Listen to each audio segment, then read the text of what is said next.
Many people come into a course like this because something is occupying their mind. It might be a thought that keeps looping, or it might be a hesitation that keeps returning, or it could be a situation that you keep revisiting without resolution. What's often underestimated is the cost of this in various areas of our lives. From a brain perspective, repeatedly thinking about the same unresolved issue consumes attention and energy. If something occupies even 30 minutes of mental space every day, that adds up to days of cognitive load over a year. And that load is not neutral. It competes with focus, initiative, and willingness to act. This is why beliefs matter, not because they are dramatic, but because they quietly tax attention and shape behavior over time. Before we go further, it's important to be clear about what kind of a course this is. This is not a motivational program and it's not a self improvement system. It is an educational course about how beliefs are formed and how they influence behavior, often without conscious awareness. The focus here is understanding, not fixing, and that understanding will make all the difference. Beliefs are often described as thoughts or opinions that people choose. From a psychological and neurological perspective, that's very misleading. Beliefs are compressed conclusions. They form when the brain detects patterns across experience and decides what is likely, what is safe, or appropriate going forward. And once formed, they operate automatically without requiring deliberate thought. The brain's primary function is efficiency, not accuracy. And this is something that we often get wrong. Our brain constantly looks for ways to reduce uncertainty and effort so that behavior can happen without re-evaluating every situation from scratch. Beliefs are one of the brain's most effective tools for doing exactly this. They allow the brain to move quickly by relying on prior conclusions rather than fresh analysis. Everything starts with experience. Something happens, and that experience is immediately interpreted. We will delete, we will distort, and we will generalize information that we take in because the sheer volume of the information that comes onto us at any given moment is just too much for our brain to handle. We will turn this experience into language and we will form questions around it in our minds. We will also answer those questions. We will give those things meaning and then we will repeat them. And that's how beliefs are formed. Because this interpretation that we do, it produces meaning and a sense of what the experience implies. And that meaning then again shapes behavior. And the outcome of that behavior feeds back into the system, reinforcing the original conclusion. Over time, this loop stabilizes into belief. What's important here is that belief is not created by one event necessarily, usually by repetition of interpretation. Naturally, if there is an event that is incredibly strong as an experience, we might already form strong beliefs based on just that one event. This process is difficult to see because interpretation happens extremely fast. You're not thinking about all of these steps in your mind that we just went through when something happens and when you experience something. By the time that you notice hesitation and doubt or restraint, meaning has already been added. Behavior then feels justified, natural, or sensible, even when it limits options. This is why beliefs often feel like just how things are, rather than conclusions that were formed, which is what they actually are. This is also why effort based approaches often fail. Trying to think differently operates at the level of conscious thought, and beliefs operate at the level of expectation and interpretation, below the conscious awareness. When these levels are mismatched, people end up managing themselves rather than changing anything structurally. And this is where this course focuses on This focus takes a different approach. Instead of changing belief content, it focuses on making the process of belief formation visible to you, so that when the brain can see how meaning is being created, it no longer needs to defend those conclusions automatically. Visibility changes how the brain treats its own conclusions. When interpretation is mistaken for fact, behavior becomes constrained. And when interpretation is recognized as what it is, interpretation, the brain regains optionality. So you're gaining control over your thoughts. And now behavior becomes possible without forcing confidence or certainty. This is not a course to complete or apply. There are no steps to follow and no techniques to practice. The value comes from observation and understanding, not from effort. Why I'm teaching this is that because my work sits at the intersection of psychology, decision making, and real world senior leadership, across different contexts, roles, and levels of responsibility, the same mechanisms repeat. This course distills that understanding in a form that stands on its own. What comes next is that we begin by looking at how interpretation takes over before behavior changes. Most people assume that when they hesitate, overthink, or stop, something is wrong with them. The assumption is very common, and in most cases, it's incorrect. What's actually happening is not a lack of capability or confidence. It's that interpretation has taken over too early. And once interpretation settles, behavior follows automatically, usually without you noticing that a choice was made. Interpretation is the meaning your brain adds when something is unclear or it's incomplete or uncertain.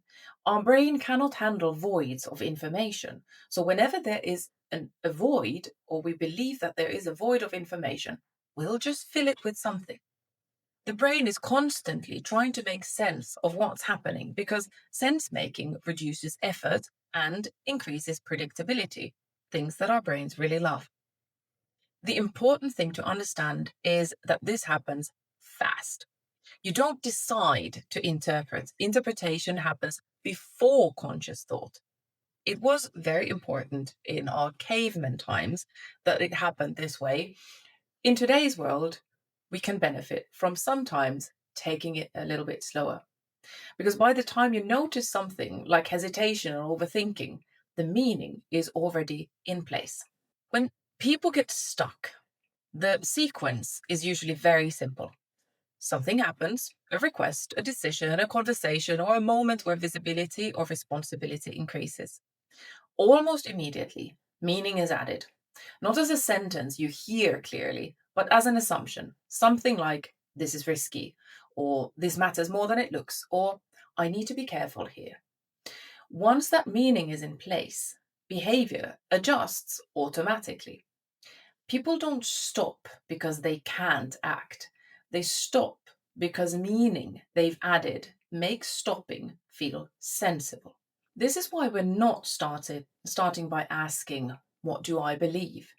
Beliefs are already a compressed result of interpretation. Instead, we start earlier with a moment just before you hesitate, slow down, or pull back. That is where interpretation becomes visible first. As you go through the next few slides, there's nothing you need to analyze or figure out. This is not about accuracy. It's not about finding the perfect wording. The goal is simply recognition. And when something sounds familiar, that's enough. Recognition is how patterns become visible. When interpretation starts to form, it usually shows up as a first signal, not as a thought. For some people, it's a sense that they might be missing information. For others, it's a need to be more certain before acting. And sometimes it's a concern about how something will be perceived or a feeling of responsibility to get it right. And sometimes it's a very quiet doubt that this situation says something about you.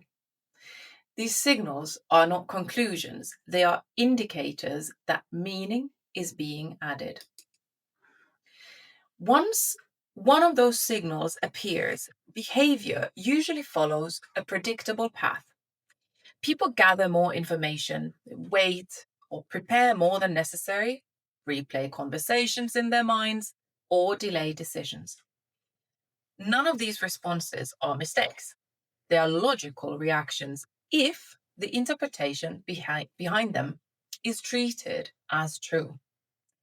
The key thing to notice is that action hasn't stopped randomly, it's responding to meaning. Underneath these responses, there's usually an assumption operating quietly in the background. Something like, I shouldn't act until this makes sense, or if I hesitate, something must be off, or if this matters, I need certainty. These assumptions rarely sound dramatic, they sound very reasonable. That's why they are powerful and why they are rarely questioned. This is not about diagnosing yourself or analyzing your thinking. You're not looking for the right assumption. You're noticing the type of meaning your mind tends to add when things matter or feel uncertain. The pattern matters more than the specific wording because patterns repeat. Once you see where interpretation enters, something important shifts. Hesitation stops looking like a personal flaw. It starts to look like information. Information about where meaning has been added too early. And information is something that can be worked with. For now, you do not need to change anything. Just hold this question of what meaning do I tend to add before I stop? We'll work with this next, but for now, noticing is enough. Once interpretation starts, it almost never stays random. The brain is designed to reduce effort, and when it encounters uncertainty repeatedly, it looks for shortcuts that allow it to move on without re-evaluating from scratch every time. Over time, those shortcuts become familiar routes, patterns that feel sensible and even intelligent. These patterns don't appear because something is wrong with you. They appear because your brain is doing what it's designed to do: conserve energy and reduce uncertainty. It's important to be precise here. What we're looking at are not beliefs you consciously choose and not traits that define your personality. These are interpretive habits, ways of your mind that it has learned to make sense of situations that carry responsibility, visibility, or risk. Most people recognize more than one pattern because different contexts activate different shortcuts. Pattern one is if it's unclear, I should wait. This pattern usually shows up in environments where people are expected to be responsible, accurate, or thoughtful. When something isn't fully clear, a decision, a direction, or an expectation, the brain interprets that lack of clarity as a signal that moving would be premature. Waiting feels like good judgment. It feels careful. The issue is that in many real work situations and life situations, clarity doesn't arrive before action. It emerges because of action. In practice, this pattern often looks like waiting for more information, a clearer direction, or a stronger signal that it's time to move. And people tell themselves they're being sensible, and in isolation, they are. But what's happening underneath is that uncertainty is being treated as something that must be resolved first, rather than something that's normal at this stage. So movement slows not because people can't act, but because they're waiting for a condition that may never arrive. The cost of this pattern is rarely visible in the moment. It doesn't look like failure. It looks like being slightly behind the curve, like others stepping into space that you could have occupied. Over time, this can quietly translate into reduced influence or visibility, even when capability is high. The second pattern is if I hesitate, something is off. This pattern is especially common in capable, high responsibility people. The brain evolved to treat hesitation as a warning signal because in physical environments, hesitation often preceded mistakes or danger. But in modern work contexts, hesitation usually appears for a different reason. It tends to show up more when stakes increase, when outcomes matter more, or when reputation is on the line. And when hesitation is interpreted as a sign that something is wrong, attention turns inward. People try to resolve the hesitation before acting. They think more, they replay conversations, they look for certainty, or wait for a feeling of alignment. The problem is that hesitation in these situations isn't caused by lack of readiness, it's caused by the importance of the situation. So internal resolution rarely arrives.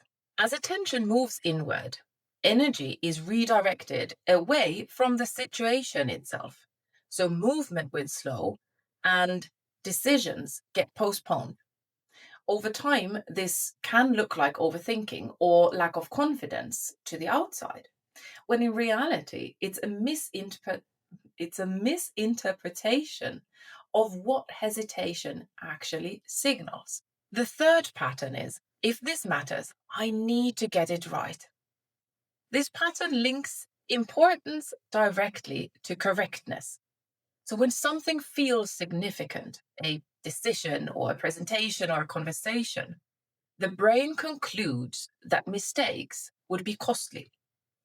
Now, your preparation will increase and standards will also rise. The intention here is protection, the mechanism is pressure. So people refine, polish, and prepare far beyond what the situation actually requires. They'll wait until things feel solid, defensible, or complete. The difficulty is that in many work environments, progress depends on direction, not perfection. And as the bar for ready keeps rising, movement slows. The cost here is not quality, it's weight. Work becomes heavier than it needs to be.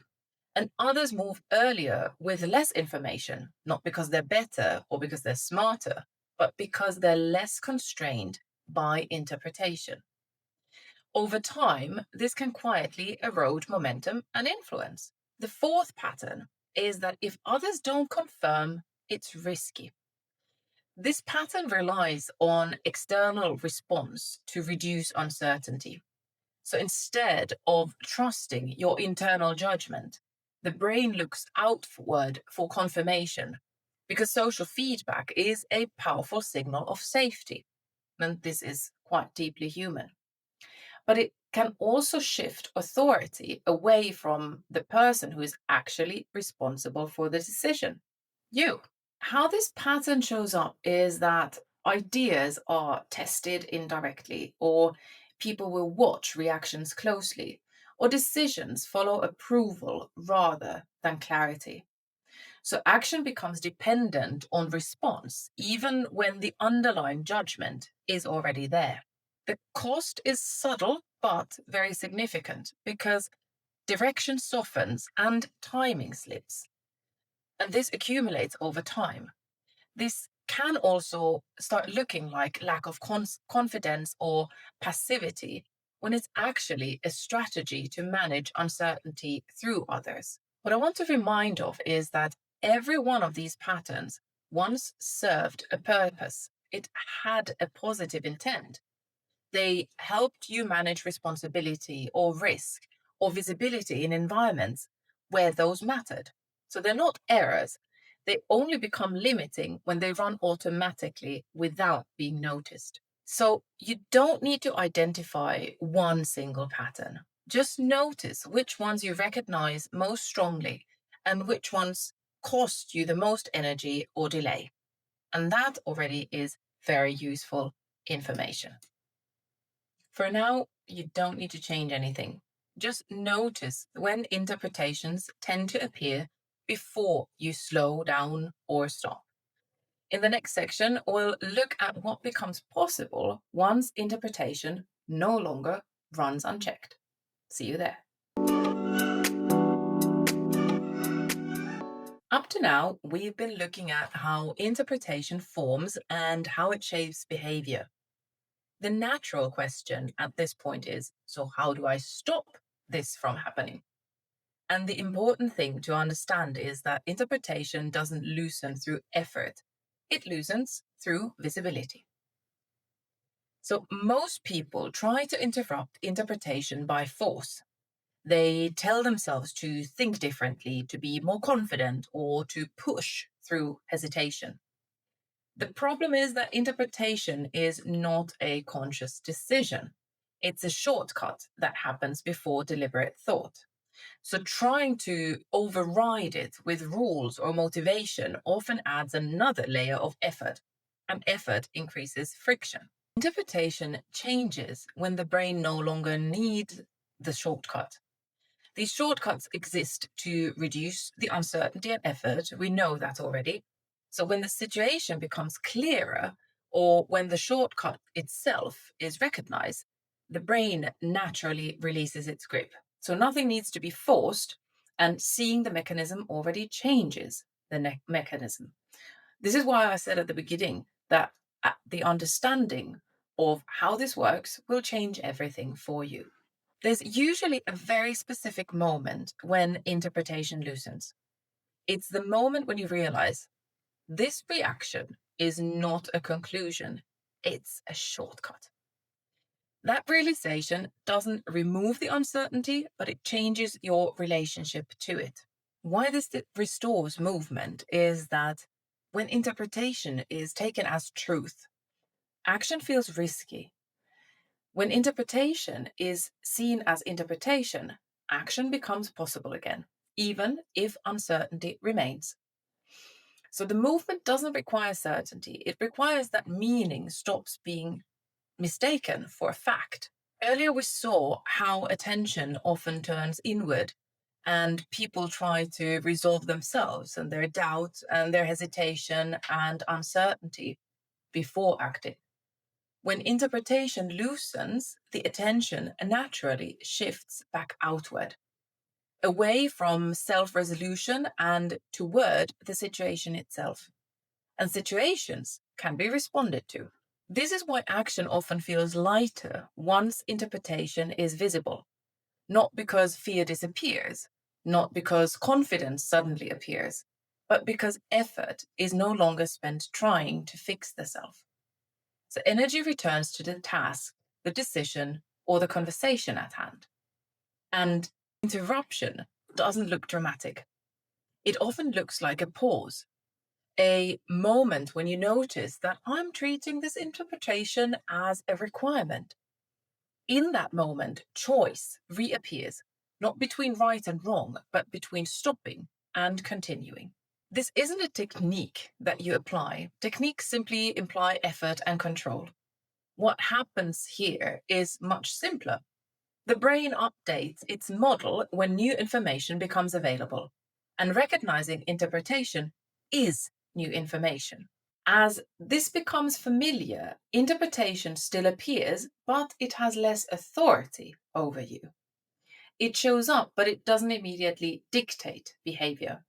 You begin to notice uncertainty without needing to resolve it, and movement becomes less dependent on internal alignment. This matters most when you're under pressure, because pressure amplifies interpretation. The stakes, visibility, and responsibility all increase the brain's urge to compress meaning quickly. When you can see this happening, pressure no longer automatically narrows your options. It becomes information rather than constraint. People often expect confidence to increase, but what actually usually increases instead is steadiness. It's less internal noise, it's less self monitoring, and a greater willingness to act without resolving everything first. To the outside, that probably is also interpreted as increased confidence. This is action without self correction, not because standards drop, but because action is no longer delayed by unnecessary interpretation. So your decisions become cleaner and conversations become more direct, not because you try, but because there's less in the way. And to be clear, what this is not about ignoring risk. And it's not about forcing yourself to act. It's about recognizing where interpretation has taken over and letting it loosen its grip.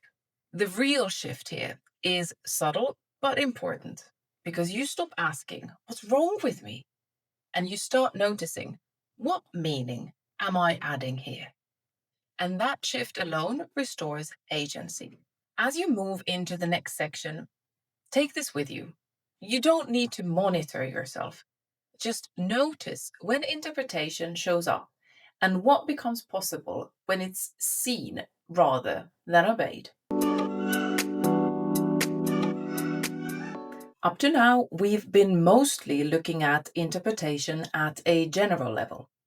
What's important to understand is that these mechanisms don't disappear at work. In fact, work environments tend to amplify them because work combines uncertainty with evaluation, responsibility, and consequence. So, work situations create conditions where interpretation becomes much more likely. There's often incomplete information, there are multiple stakeholders, and real consequences attached to the decisions. So, the brain responds to this by compressing meaning quickly, not because it's careless, but because it's trying to manage complexity efficiently. Meetings are one of the most common places where interpretation shows up. Before anyone speaks, meaning is already being added to silence, to hierarchy, to who spoke last, or to how something might land. By the time that someone considers contributing, interpretation may already have been shaping whether they speak, soften their input, or just stay quiet. What's often visible is hesitation or restraint. What's less visible is that this is rarely about not having something to say. It's about the interpretation reframing that moment as risky, sensitive, or requiring caution, and behavior adjusts accordingly.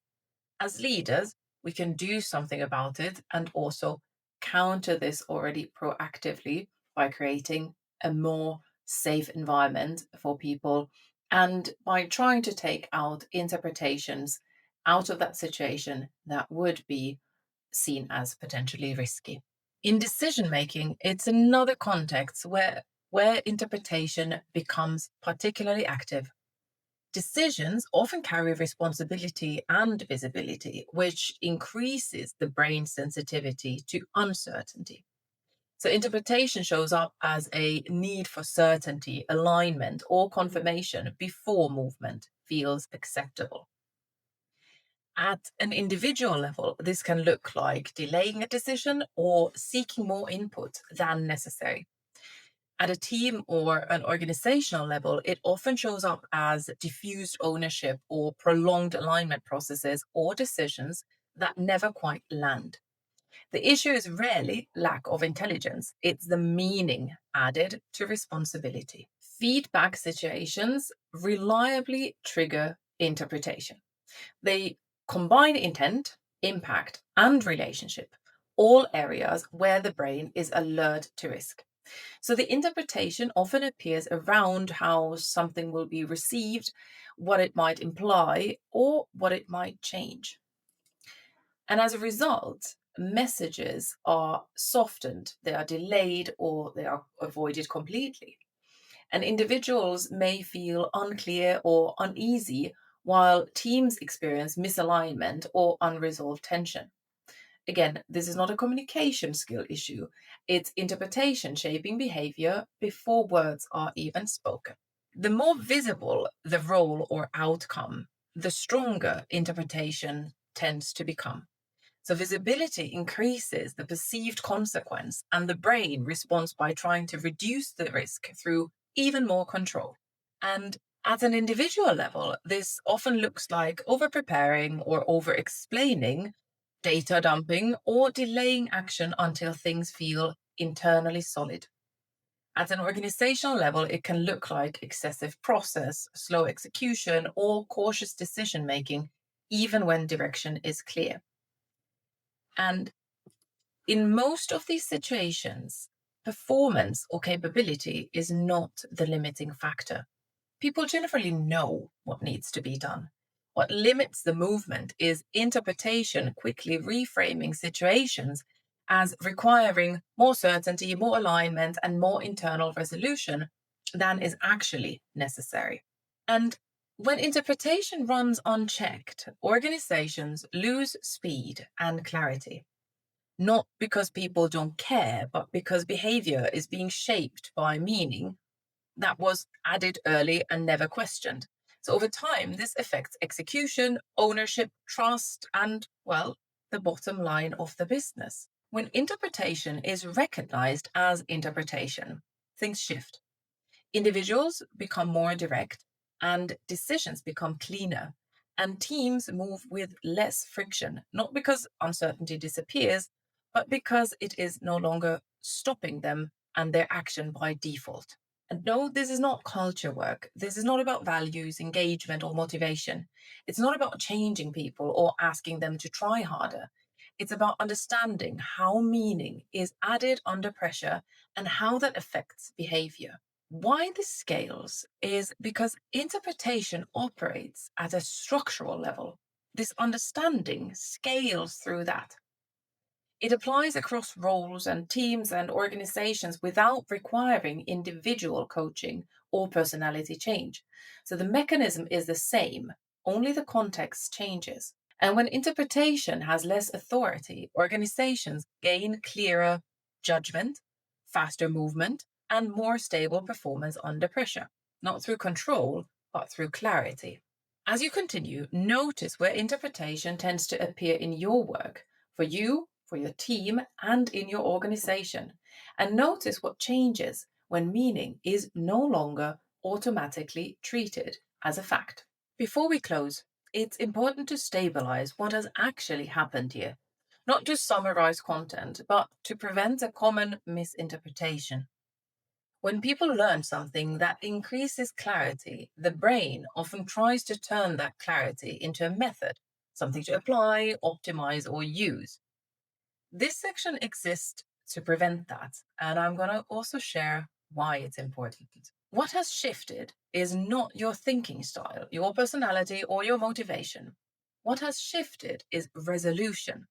Specifically, the brain has more accurately now distinguished between what is happening and what is the meaning being added to it. And that distinction reduces unnecessary load. From a brain perspective, interpretation is a compression function. It reduces complexity by turning situations into meaning quickly, so behavior can follow without delay. When interpretation is mistaken for fact, behavior becomes tightly constrained. When interpretation is recognized as interpretation, the brain regains optionality. What does not change is uncertainty, pressure, or consequence. The brain still registers risk and it still evaluates outcomes. The difference is that it no longer treats early meaning as a requirement for behavior. And most internal friction comes from the brain trying to resolve meaning before acting. And that resolution rarely completes because uncertainty is real. When interpretation loosens, the brain stops attempting to close something that cannot be closed. So energy is freed up not through confidence, but through accuracy. This is also why belief replacement tends to be limited. Installing better beliefs adds another layer of internal management. The brain begins monitoring whether the new belief is present, active, or convincing enough. And that monitoring increases effort rather than reducing it. Belief literacy works differently. It does not aim to control content.